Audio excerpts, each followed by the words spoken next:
Hello everyone, it's me, ExilerJ. Big news just dropped on the Korean's website for Chronicles. They just announced that Soleta and the Paladins will be released next week for the Korean server. And they gave us some info of their skills and a lot of other changes coming to the game this month. I will be looking at the update next week live on twitch.tv/ExilerJ, so feel free to catch me live over there. And don't forget to like and subscribe to my YouTube channel if you enjoy my content. But without further ado, let's have a look at what info they gave us just a few minutes ago. So this is for the 3rd week of July. They gave us a picture of Soleta. Most people already know how she looks like. But there's the picture. Then they are saying a new summoner Soleta is introduced. Existing summoners, equipment and clothing types will be added exclusively for Soleta. So they're saying all the outfits that you can get on Cleave and all the other summoners will also be there for Soleta. And they give us a little bit of lore and story about her. They do state one important thing here about you have to be done with Rudelin. You have to be at Rudelin's village, I guess, with an existing summoner to be able to play Soleta. And Soleta will enter Rudelin village through a separate path from the existing summoners. And then they gave us a picture here, so I guess we will start at a different map with Soleta and we'll do a different story with her. I guess it's like a small story, right? Well, let's continue. They're giving us some info about her abilities. She's an archer-type summoner with the ability to strengthen herself and her allies while being a single target range damage dealer. Now, when you look at Orbia, I think Orbia is very similar to her, but Orbia focuses more on area of effect skills. And Soleta, which is an archer, will obviously focus more on single target.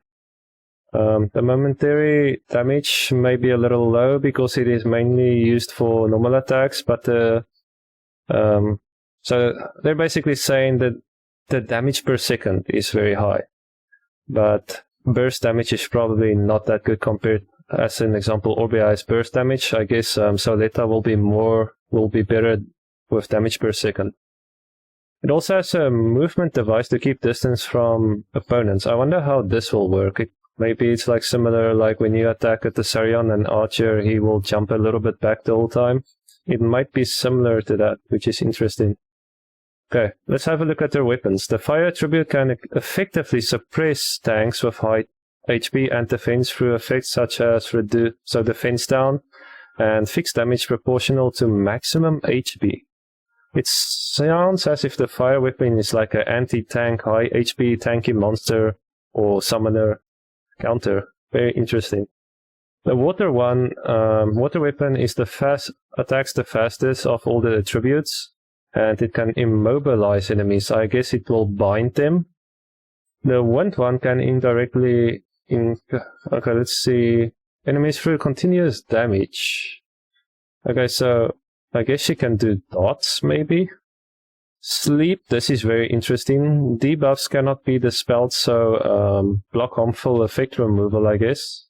And can spread debuffs to nearby enemies using special effects called contagion. Now, I wonder, this is probably a new thing. This is very interesting to see. So I guess if you place unrecoverable on one enemy, she can spread it to everybody. That sounds very strong. And then light weapon makes heavy attacks one step at a time and becomes stronger the more you attack the same target. So I guess she will deal more and more damage the more she attacks something. The first thing that comes to my mind that myself enjoying Brawl Arena, I guess you can provoke her off of your Orbia as an example, or your Cleave. And I guess this will hopefully reset. I am not sure how it will work. The dark weapon allows you to use skills more often the more you attack enemies. And they specialized in gathering enemies and blocking their abilities by using Oblivion. I have no idea what gathering is, and bind. I guess this is pull. This might be pull. Dark weapon sounds really strong having Oblivion though. Oblivion on a summoner is gonna be something else, I think. She sounds really strong. If I have to compare with Orbia, I feel like if there is no skill shots on Soleta, all Orbias are just gonna reroll Soleta at that point. All Orbia mains will become Soleta mains. I'm an Orbia main myself. I'm not sure if I will main Soleta, but yeah, we will see. I want to see her skills in-game because I have to point one thing out. We can't see if the skills are skill shots, how long the skill animations take, ults and all those things. You have to consider all those things. Otherwise, it's kind of, yeah, you can't really tell. We'll see though. Alrighty, that's it for Soleta. We plan to expand the existing energy, I guess, system and reduce the match content so you can easily proceed with the content you want at the time you want.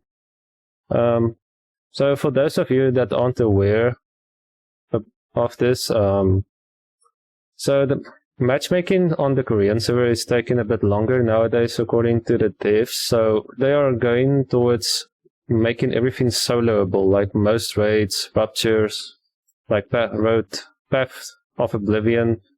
All of these stuff, they are changing quite a lot of stuff with it. But let's see, ruptures that allowed limited entry every day are changed to single content and changed to a way to enter without restrictions by consuming energy. So they're changing this to consume energy, which is only available on... So Path of Oblivion, as everybody knows, is only available on weekends. It will be applied as a one-time free entry as before, which is interesting. But all the other ruptures seems to consume energy. Very interesting. So you can spam ruptures now. I wonder how that will work. And then raid supports are also changed to an energy consumption position. And you can proceed without restrictions and receive compensation accordingly. Yeah, this will be interesting to see. Everything I would like to see in-game. And then they are saying that so right now on the Korean server it takes 7 minutes to get 1 energy. They are changing this to 5 minutes because they're obviously adding more content that consumes energy, so they have to give you more energy. Another big W from the devs is if you refresh on the Korean server for energy, you have to spend crystals. It starts with 50 and it went all the way up to 500. They changed this now to make the maximum crystals that you have to spend to only 300. That sounds pretty good. We don't have the energy system yet on NA and Global, so I can't really relate yet, but I do know how it works for the most part. That sounds pretty good. It's a good change. And then Seal, the six-man party raid or dungeon, they are temporarily changing this to a 3-man party dungeon, and afterwards the Seal will be changed to competitive single content. They are using the word competitive, so maybe you will have to try to get the fastest run and you get more rewards or something. We'll see what happens there. But they're changing this into single content in the future. For now, they're just reducing the amount of players that you need. And then secret dungeons. This is something we've been talking about for a long time, at least when I stream. Like, how long are they planning on keeping Shushu and all the others in that secret dungeon? Well, here's your answer. The existing secret dungeons have been reorganized into a one-person dungeon called the Illusion Garden. So this is also solo content now, chat. The list of summons that can be acquired is changed on a weekly basis. And all 4-star LD monsters can appear except for collab monsters. And the 5-star monster, the Harp Magicians, can also be obtained. It will be updated so that the Water, Fire, and Wind attribute Harp Magicians can also be obtained later. So they are adding the Water, Fire, and Wind the Magicians, Harp Magicians, to the secret dungeons. And all the 4-star LD monsters will also you will also be able to get them somehow in secret dungeons in the future.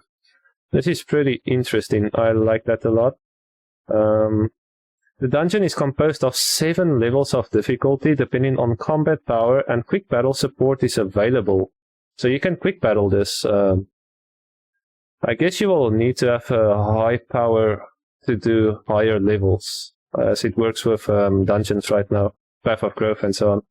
And you can enter a total of 7 times per week. So once a day, basically. You can enter the Garden of Illusion only when you meet certain team formation conditions, just like expeditions. So I guess it will tell you to enter with an archer, a knight, and so on. The secret energy used to enter the existing secret dungeons will be exchangeable for energy or gold in Castlin. So they're removing secret energy, obviously, so you'll get gold for it. Hopefully a lot. If you have a lot of secret energy, I don't know. Elite raids are improved. I mean, that can mean anything. And then existing quick entry have been renamed Party Finder. And the quick entry feature has now been changed to a single player feature. Through quick entry, all raids except hero raids can be performed as a single, and Professor Luna buff is granted upon entry. Professor Luna's buff is also increased. So you can solo all raids now except for hero raids, which we don't have on NA or Global yet. But I think it's gonna drop this week or maybe next week. Hopefully this week. I think it will drop this week. 95% sure of it. But yeah, that's just my speculations. Correspondingly, the raid strategy of Naraka, Kalia, and Farrakal will be modified. So they're changing I guess they're making it easier to solo. They're changing some of the mechanics, probably. And this was something I was really worried about. I was worried that they will change all the raids to single player stuff, and you will no longer be able to play with your guildies or friends or anybody. But thankfully, they are stating here that party play is possible as before. That is a relief, I would say that much. Then Galagos Ruins they are improving Galagos Ruins as well. They are using the word action points are no longer consumed upon death. Now, I guess it means the energy you consume when you use a monster. If you die with them and you didn't clear the level, I guess it won't consume energy anymore. That is pretty good, so it will be way less stressful to do your Galagos Ruins now. I like that change. Different action requirements are applied for each ruins, which can be checked before entering. Interesting. Therefore, therefore monsters with lower action points than required cannot be entered or replaced with their ruins. Interesting. Monster action power requirements are increased and rewards are increased accordingly. Yeah, they're changing some stuff in Galagos Ruins. We'll see how it works. And then soul connection. So previously they wanted to add a soul connection system to the game, where you can soul link your soul connect your 4 stars and it will give them more stats. They scratched that idea completely and they just changed it into the following system, because they said they just couldn't let it work.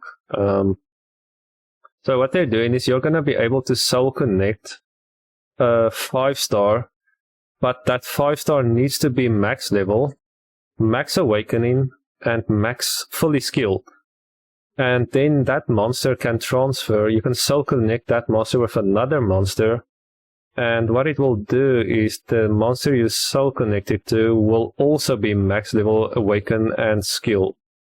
Now, I don't know how many monsters you can soul connect. I don't know if it's only 1 or 2 or 3, or maybe they're not giving us a number here. But I will say this is a pretty interesting system and pretty nice. It will allow you to try out a monster before you bolt it and see if you like it or not. I think it's a pretty good system. This is definitely something to look forward to. Then they're just adding a new thing here. I'm trying to figure this out.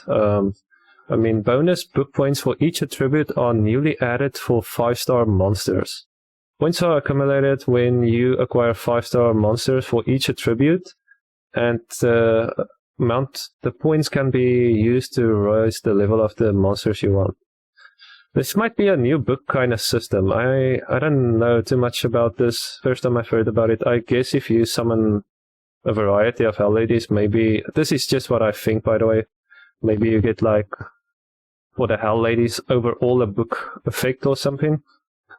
Even if you have already been summoned, we will apply it retroactively. You can rise the level of the book up to 10 steps for each attribute. Kind of sounds like the book effect, honestly, but yeah. And since the used points can be reset, you can collect them and rise the level of other monsters. Oh, this is interesting. Yeah, this is a new system. Or maybe they are allowing us to change the books of... Let's say you went all in on Galleon, that got nerfed recently, or at least changed. Maybe you can change... like transfer his book effect to another monster. I don't know. Let's see. Let's wait and see. I'll check it out next week. And then Altar of Summoning is improved. When obtaining a 5-star LD monster, if you already had that monster, you will be able to pay a certain fee within 24 hours and obtain a chance to resummon. I've heard this will cost a lot of crystals, according to a live stream from the Korean server, or from the Korean devs. But they are giving a lot of info here. Let's continue. When resummoning, the previously acquired monsters will not appear again, but there is a possibility that other monsters previously possessed will be duplicated. So you can still get a duplicate regardless of another monster. Let's say you own a Light Hell Lady and a Dark Hell Lady. You summon the Dark Hell Lady and you re-roll it. It's basically saying you can get the Light Hell Lady then. So you can still get a duplicate, just be aware of that.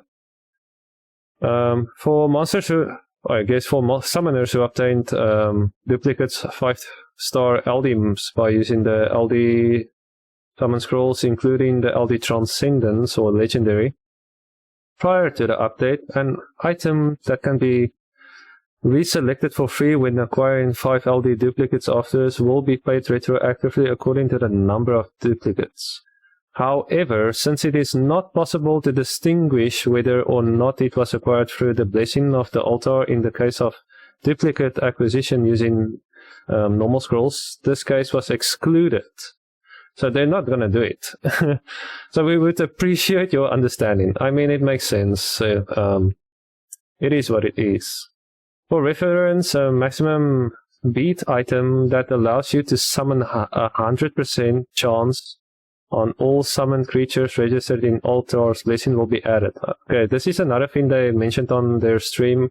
So they're going to give you a new item I've heard you can buy twice per month, and it will have 100% chance of proccing your Altar's Blessing. And these items can be purchased through the new added mileage shop. The mileage shop is added, so this is a new thing. Mileage can be obtained by converting 3 Rahilds obtained through the exchange center into mileage only 10 times a day. I wonder how much you will need. Is it another 100,000 Rahilds? I wonder. Hopefully it's affordable. For those who are uncomfortable with using the exchange, you can also get 3 Rahilds every week by completing the newly added collection challenge missions. So, just a reminder, I call them the book challenges. They are changing this into a weekly thing. So, this might be a good system if this gives you enough Rahilds, hopefully. When converting Rahilds into mileage, the Summoner Pass users can convert without any restrictions. But non-Summoner Pass users can convert by watching ads every time. I was laughing so hard when I read this. Imagine they're forcing the free-to-play Andes to watch ads, dude.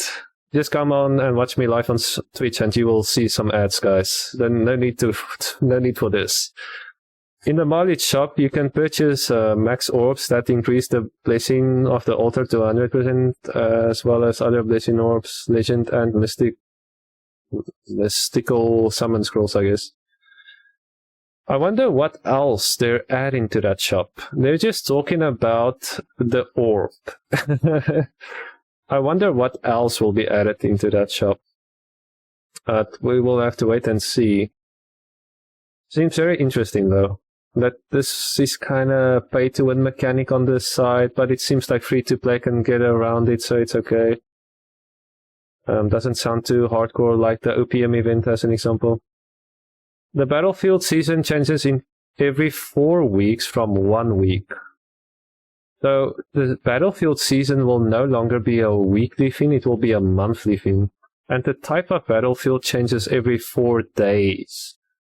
So no longer will you play one map the whole time, and that's the season and that's how it goes. You will play a lot of different battlefields now in one season, and the season is 1 month. That is what they're changing here. And then they are going to try to improve matchmaking. The upper limit of combat power is applied according to the schedule, and accordingly, if you have a higher combat power than the standard, your combat power will be lowered according to the upper limit after entering. So let's say you have like 1 million combat power. I guess if the average player in the team or in the battlefield is like 500k, you will drop down to 500k. I don't know how this is going to work. This is interesting. But this will make it better for newer players, I guess. I don't think it's going to be a bad system. I am high power myself. I always feel bad when I one-shot a guard or a combatant. I don't really want them in my game. I just want to play against other people that's as strong as me. Hopefully this kind of makes it better, but we'll have to wait and see.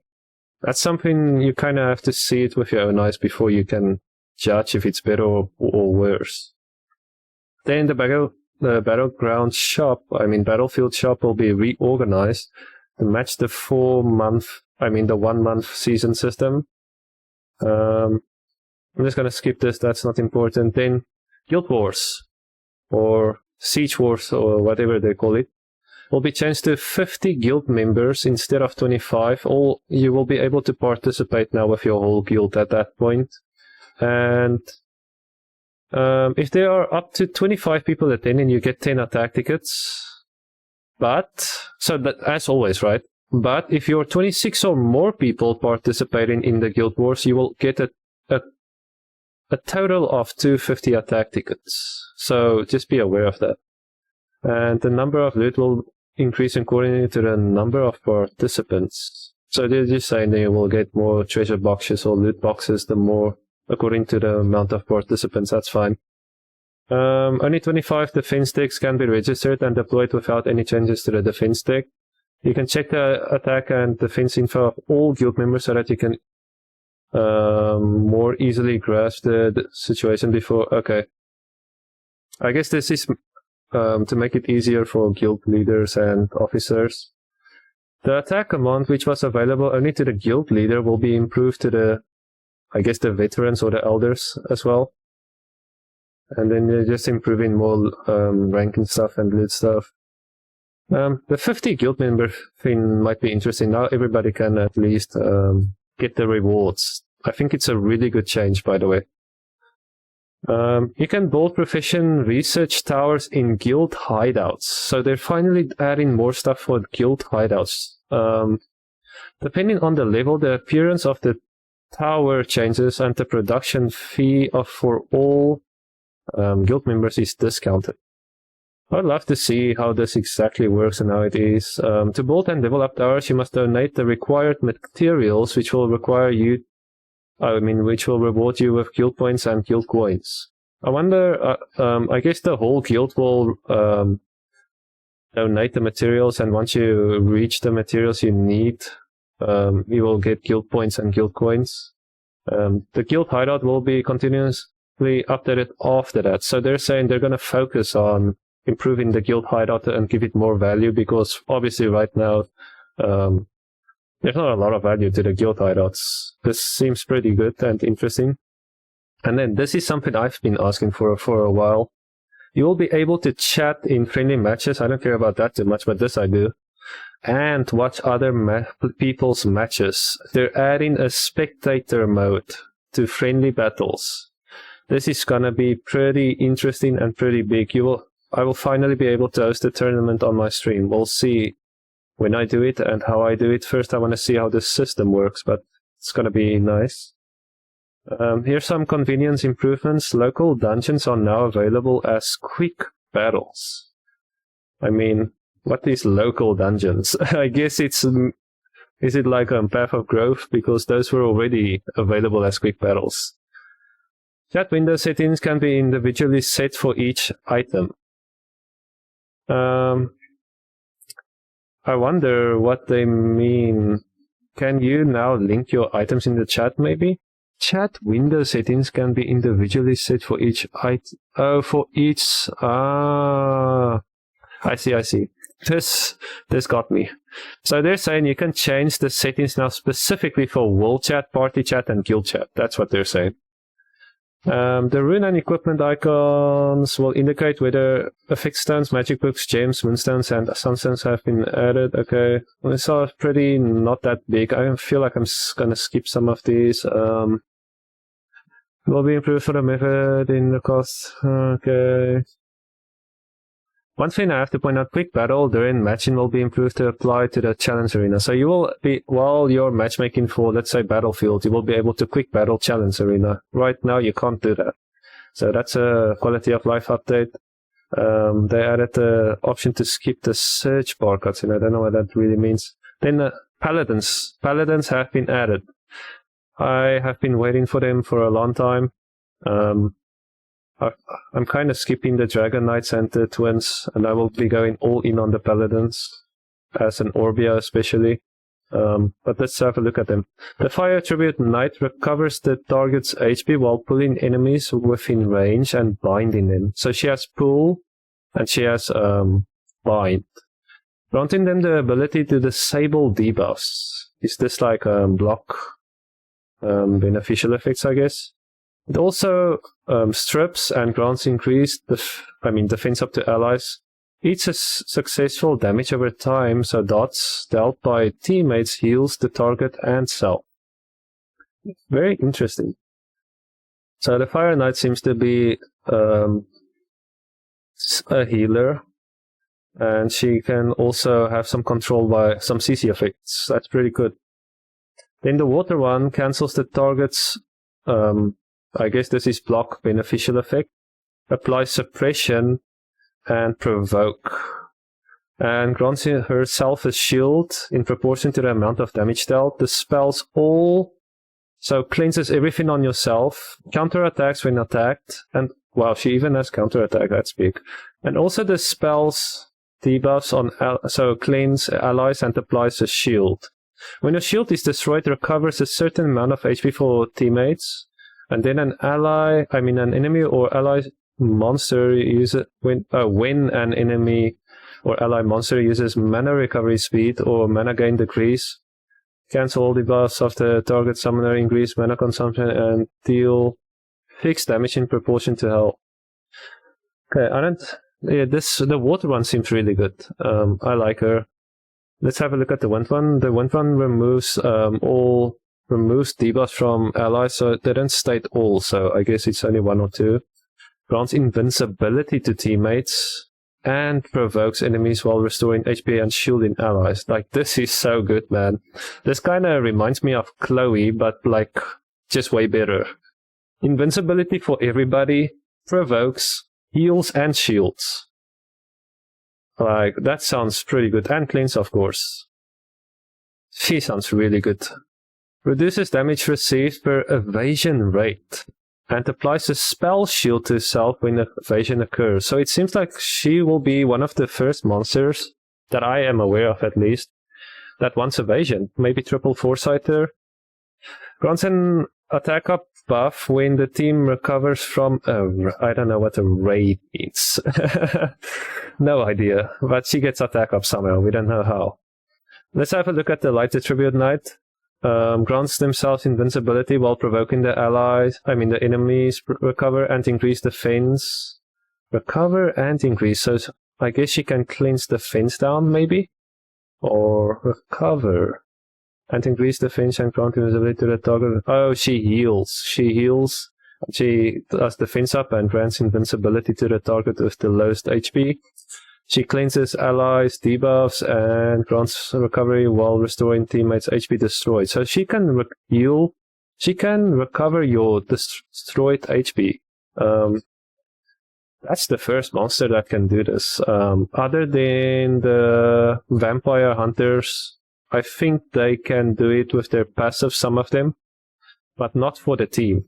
So the light paladin seems to be the first one that can do that. That might be a nice counter to HP destruction, but yeah, it's a LD5. Let's have a look at the dark one though. So she heals defense up to the target with the lowest HP and deals additional damage to enemies equal to the recovery amount. So the more she heals, the more she deals damage to the enemy. Very interesting. She does unrecoverable, provoke to the target, grants a shield to the enemy when a skill is hit. I guess to herself when an enemy is hit. And increases damage dealt while shielded. Yeah, makes sense. So her second skill, I guess, will be unrecoverable, provoke, deals damage to the target, grants a shield to her. And yeah, that's how it works. When granting defense to yourself, if you do not have attack up, your teammates receives an attack up buff. And if you do not have a defense up, your teammates receives a defense up buff. That sounds pretty cool. I like that. Oh, and this is how she looks like. Man, they look so good, chat. They look so good. I think I like... yeah, we like this. Pretty good looking. This is the contents that will be updated next week, and we have prepared a lot for the summer, so please look forward to it and enjoy it. What else are they saying? So they're saying more balance updates are coming in early August. Guild breakthrough, some guild changes, I guess. Weapon and sub-weapon transmogs. And the main quest editions are scheduled. Now, when they say main quest editions are scheduled, I wonder if they're just adding more main quests to the current zones, or if we are getting a new zone. I wonder about that. But everything up until here, up until the Paladins, are dropping on the Korean server next week, so that's pretty big. Then this is future plans, and then in mid-August we are preparing various events to celebrate the first anniversary of opening. So we would appreciate it if you would continue to love Chronicles. What a way to word it. But yeah, these are everything up until the balance we get this week. Or the Korean server gets next week, my bad. And then these are the future plans. So balance adjustments, guild breakthrough, weapon and sub-weapon transmogs. I wonder if this will be pay to win only, if you have to pay for it, or if it's free to play. We'll have to find out. Maybe it's a mix of both. You know what would be cool? If they add transmogs for weapons and sub-weapons on every single outfit currently out in the game that you can craft. If they do that, that's gonna be really good. But I have no idea. We'll have to wait and see. But yeah, that's it for this video. Thanks for watching. And peace out, peace out.